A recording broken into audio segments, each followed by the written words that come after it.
Hello, teacher Normalilis. My name is Daniela Posadas, and this is my work, my action research protocol. Um, I made a research protocol of students who have a problem of paying attention. They cannot pay attention. So this is the introduction. One problem that arises in the learning process is that the student's attention is quite minimal during the learning process. The attention of the group is the most important thing when learning. When a teacher has the difficulty to have the student's attention, it will create the lack of attention of the rest of the group, leaving the teaching aside to try to catch the attention again. So this is an investigation for pedagogic techniques to have a better control of a classroom that counts with 11 students that have 3 years old, kindergarten 1 with no limits or routines at home, and one little girl with Asperger or ADHD. The purpose is to improve periods of attention of the students. So what are the activities that the teacher can use to regain the attention of the class, and what to do for maintain the students on their places because they often stand up. So the general objective is to investigate pedagogical strategies to provide the students to have their attention uh, focused and to improve the general behavior of the class. The specific content is to learn and employ pedagogical strategies for improving the behavior of the kindergarten students in the classroom. The methodology, the study is applied to first-year kindergarten students, like I said, 3 years old. 3 years old. It is a qualitative research. The categories, we have the development of the activities through songs, use of videos, simple games, and memory games, stuff like that. To recollect the data, I'm going to use an observation file for students, photographs, and semi-structured interview applied to the nanny of the group. Pre-strategies applied and post-strategies applied. So we're going to start with the strategies. Which kind of strategies am I going to use? We're going to use physical activity to make the students to release all the energy, such as songs, action songs, which include jumping, hopping, dancing, crawling, playing with balls. Also, at the recess, to catch the ball, to run. Also, taking breaks with jumping jacks. Those are excellent for the students to have a little bit of fun and also release the energy, as I said. We're going to have attention breaks. When they are not paying attention, we're going to have a break. We're going to stop and, try to see what's going on, and also giving a time to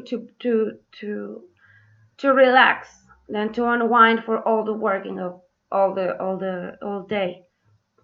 We're going to have adjusting time frames. If we have a work that is very long, we're going to use timers to make them, to have a break and just relax again. Because they cannot focus if they are constantly working and working and working. So they have to take breaks. Remove visual distractions. Here we have a problem because the classroom is painted with red, with blue, with yellow, and well, we have a lot of colors. Also, we have a bit in the classroom.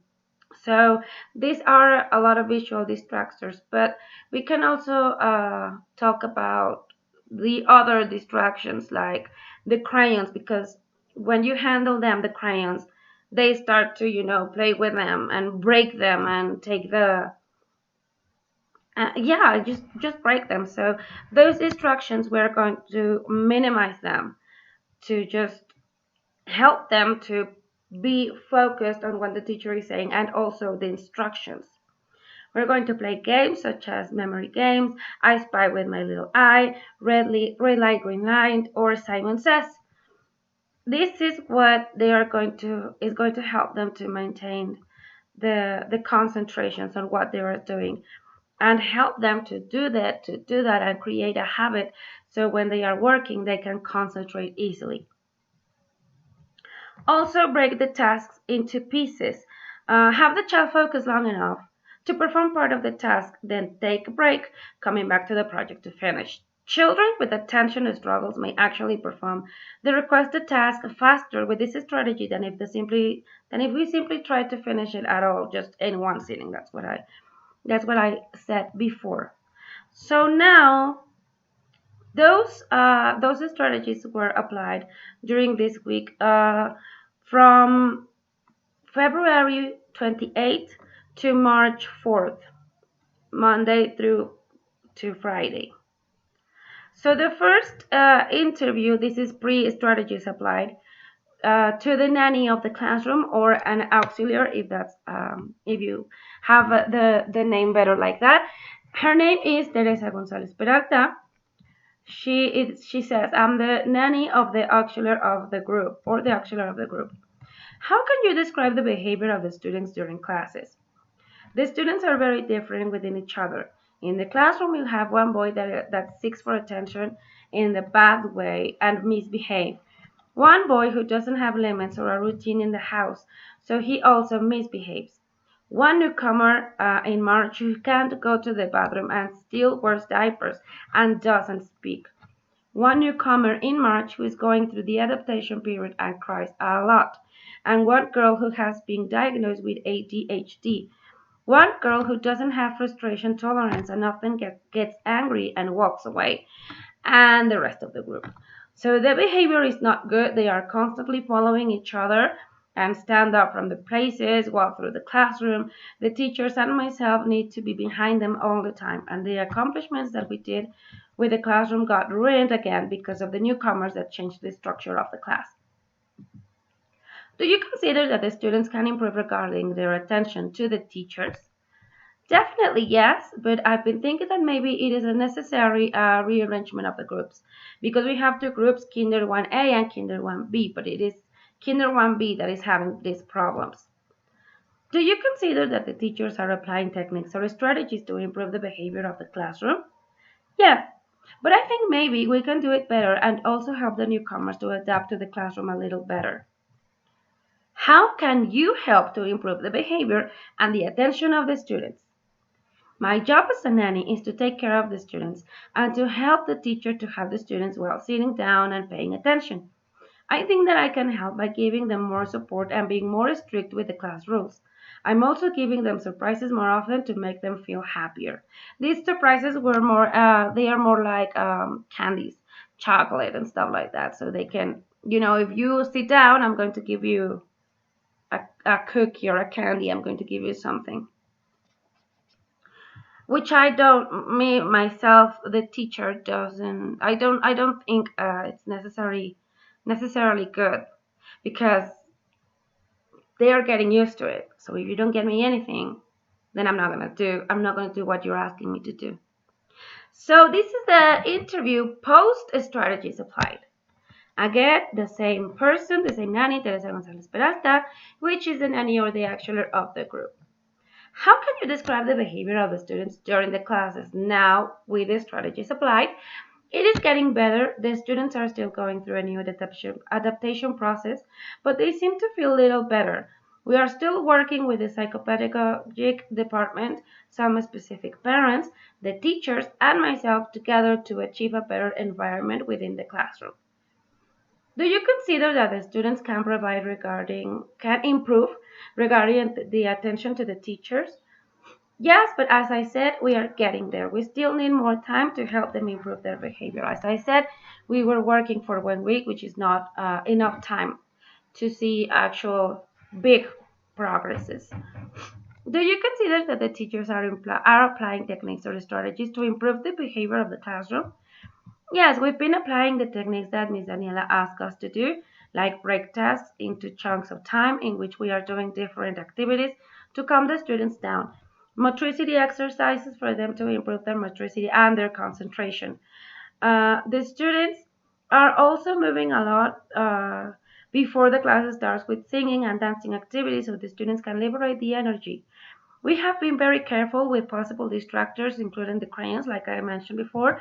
We are not giving them their crayons before they start the activity, or else they won't pay attention to the instructions. How can you help to improve the behavior and the attention of the students? I'm helping doing what the teacher needs me to do, such as the activities I already mentioned, and paying more attention to each student separately. So I noticed that also that the nanny has been paying a lot of more attention to each student as individual. So that's been very helpful a lot. So this is the observation files of the students, the student number one. You can see, as you can see, we have February 28th, March 1st, March 2nd, March 3rd, and March 24th. What I based the observation file was he refuses to cooperate, excessive talking, disrespectful to the teacher, disrespectful to others, won't follow directions, disrupts the lessons, he stands up, or he gets distracted. So as you can see, he has, from the 28th, the first day, he refuses to cooperate. He has been angry for all of these changes. Excessive talking. He talks a lot. He's disrespectful to others. He punches them, or pushes them, which is very, very, very difficult. We've been talking to him a lot. So he won't follow directions. He doesn't pay attention. He disrupts the class a lot. He stands up. He goes and walks and talks to another student. So it's and he also, obviously, he gets distracted. As you can see on March 4th, he's doing a lot much better with I think that the motricity games and all of those, the calm and suit them, has been very good for him. So he still refuses to cooperate a little, but I think we're starting to see a little bit of changes. He still talks a lot, but I think that, like I said, he's not pushing anymore. He is not disrupting the class anymore as much, and he's not standing up anymore. Here we also have Dana, who is the student who is referred with ADHD, and she's not medicated, so she doesn't speak much. She doesn't speak almost at all. So, but she likes to do a lot of art activities. So when they are not art activities, she gets angry, and she won't do anything. That's why we put here the refusal to cooperate. She's not disrespectful to the teacher, to the nanny, or not to the students. She's starting to follow attention and the directions of the teacher. She doesn't disrupt the class anymore. She did before, because she stood up and she was talking to herself and playing with herself, like, oh yes, the kitties, and mentally. So she still stands up, but she's not disrupting the class. I try not to pay a lot of attention to her standing up, which is a little complicated, because when I ask somebody to stand up, to sit down, they're like, aha, but what about her? That we're working on that. The third student here is Victoria. She's an actual a good student. What happens with her is that she speaks a lot, but as you can see, she's improving on that. She's still standing up a little bit, but definitely improving on that. But still, she's getting distracted. I think we need more. We really need to work on concentration activities. The fifth student is Lucia. We have a problem with her. She forgets to go to the bathroom, so she constantly has to be changed. She refused to cooperate because she didn't follow directions. She's like, no, I'm not. I don't want to do this. I don't, she doesn't refuse to cooperate. She actually pays attention and everything, but she doesn't follow directions. But not because she doesn't want to. It's because she's still getting distracted. So she's playing with anything that she can see or she can find. So even a little bit, trash paper, and she's playing with it. So we're still working on that. My sixth student is Kuno. He has no limits, no routines at home. So this is very difficult. I've been talking to the mom about it. So she's trying to set a routine at her house, at home. He doesn't speak. Um, he can't speak. He hasn't been taught how to speak properly yet. He refuses to cooperate. He doesn't know that we have time to work, we have time to recess, we have time to, we cannot be playing all the time, we cannot be running all the time. So when you ask him to sit down, he only says like, help me, help me, help me, and he will punch you. He will, he's very aggressive. So he's disrespectful to the teacher, but not with the students. He doesn't touch them a lot at all. He won't follow directions, and he stood up all the time. But now, the last day, Friday, he was working a lot better. He wasn't having any problems. When you asked him to sit down, he did it. Upset, but he did it. So we're getting somewhere, definitely. And he's not refusing to cooperate anymore. He's actually been paying a lot of attention now. The seventh student is Ainoa. She doesn't have no tolerance to her frustration. She gets angry really fast, and she gets angry. She just walks out and sit down on a corner and just be angry there. So she's very difficult. So she still refuses to cooperate. This is psychological thing that it needs to be worked with her, specifically with the psychopedagogical department. So she's now follow directions. She's now follow the instructions, but she still is standing up a lot. We have to take another kind of a strategy with her specifically. The eighth student is Diego. He doesn't disrupt the classes. He doesn't stand up. He is just there sitting down, but he gets distracted a lot. So, but he's a good student after all. He works and everything. But we need to to catch his attention, to make him focus on what we are doing and what we are talking about. Now we have Regina, the ninth student. Regina also pays attention. She's a good student, but she talks a lot. She's often talking, and she also stands up because, like, as I said, one student stand up and then the other follows.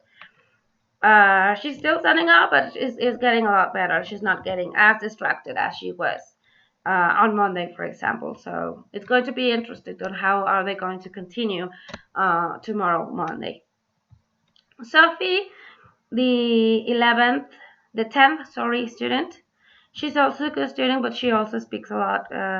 She was disrupting the classes because she was talking a lot, but with the other students, and standing up to go to talk to another student. So it was, but she's not doing that anymore. She still stands up, but within her space, and that's it. She just stands up, and that's how she works.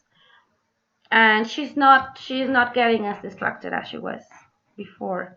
And the 11th student, his name is Christopher. So he did excessive talking, but towards me, towards the teacher. He's like, Miss Annie this, Miss Annie that, Miss Annie. So it's very complicated, and he obviously he gets distracted, but he does work very good, and he doesn't stand up at all. And now here we have the two newcomers. That's true.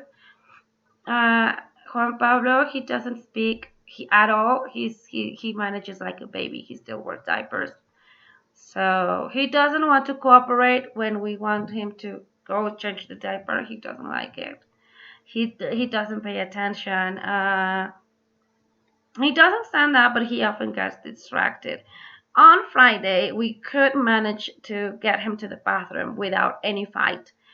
He followed a little bit more of the directions. He didn't stood up, and he's not getting as distracted, but he often plays with his mask, which is not good, but we're working on that. Now, Bianca now is another newcomer, and she's going through the adaptation process. She's a very clever girl. She speaks very good, but she cries a lot. A lot. She's crying often because she wants attention. Also, she asks for her parents, so it's going to be a little difficult. You can notice that she has her own character, and maybe it's going to be a little difficult with her. So yeah, she still refuses to cooperate. To cooperate, yes. She speaks a lot because she cries a lot because she asks a lot. I want to go. I want, she disrupts the class a lot. So those those three newcomers, sorry, are getting the whole structure of the class, ruined, and getting them steps back. So I hope with these strategies we can still work and getting better as what we used to do. So we have the photographs of the students doing an activity, motricity activity, fine motricity activity, which was very soothing and calming. They're putting the material. And here we can see how the students are working sitting down. They are not standing up as much. So this was very good. We have the newcomers here, which are working. You can see both of them are painting with the finger. So they are working soothingly and calming. So in conclusion, throughout the week, the students are getting adapted to the new classmates, as well as the new classroom rules. They are understanding a little better how to behave and how to pay attention to the teacher and to the English class. The classroom has children that follow themselves constantly. That's why everybody stands up all the time, and they also get distracted easily. Continuing with the use of these strategies, the classroom behavior is getting better and will be better, hopefully.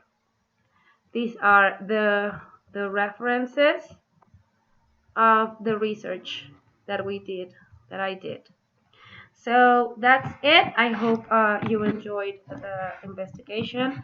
Thank you very much for your comments on the last work. That's it for me. Thank you, thank you, thank you. I think that this investigation has been really helpful for me. Thank you.